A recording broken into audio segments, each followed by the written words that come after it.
Hello, this is Amina and welcome to SW News English.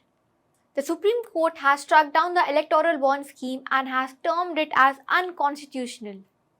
A five-judge constitution bench led by Chief Justice of India, D.Y. Chandrachud, squashed the electoral bond scheme. Plus, this amends the Income Tax Act and the Representation of People Act, which had made the electoral donations anonymous.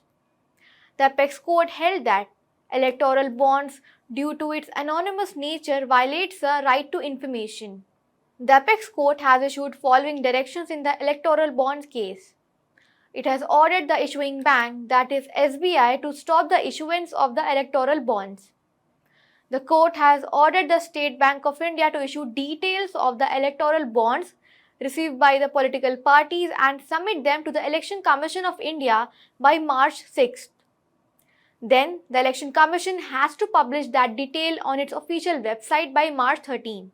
Now, this detail should include the date of purchase of each electoral bond, name of the purchaser of the bond, and the denomination of the electoral bonds purchased.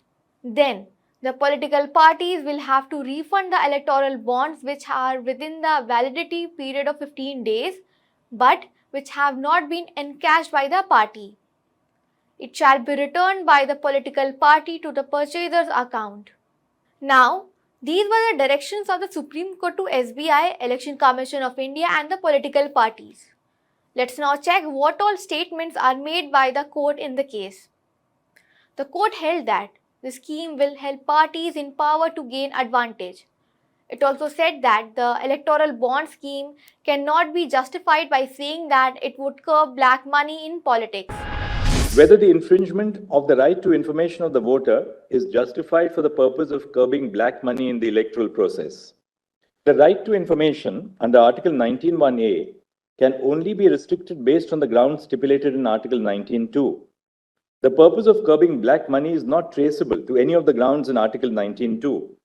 We have applied the subsequent prongs of the proportionality standard, even assuming that curbing black money is a legitimate purpose for restricting the right of On the privacy of donors, the apex court said that while privacy is important, transparency in political funding cannot be achieved by granting absolute exemptions. The apex court stated, not all political contributions are made with the intent to alter public policy. Students, daily wagers, etc. also contribute.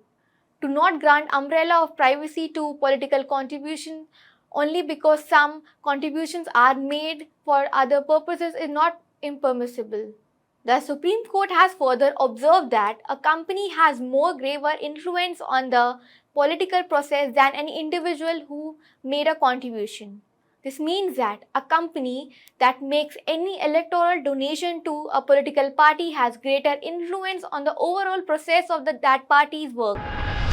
The information about the funding of political parties is essential for the effective exercise of the choice of voting. One of the factors which contributes to political inequality is the difference in the ability of persons to influence political decisions because of economic inequality. Economic inequality leads to differing levels of political engagement because of the deep association between money and politics. At a primary level, political contributions give a seat at the table to the contributor. That is, it enhances access to legislators. This access also translates into influence over policy making. There is also a legitimate possibility that financial contribution to a political party would lead to quid pro quo arrangements because of the close nexus between money and politics. Quid pro quo arrangements could be in the form of introducing a policy change or granting a license to the person making financial contribution to the political party in power. Back in November 2023, the Supreme Court had observed its judgment concerning the legal validity of the electoral bond scheme. The electoral bond scheme allowed donors to anonymously send funds to political parties. It was introduced back in 2017 through the Financial Act 2017. This in turn had amended the RBI Act, Income Tax Act and Representation of People Act. That's all for this news report. Thank you for watching SW News English and download our app Shorts to get the latest news and updates.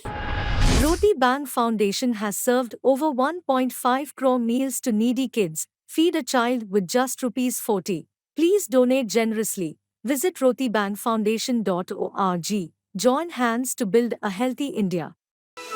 Stay ahead with our cutting edge news app.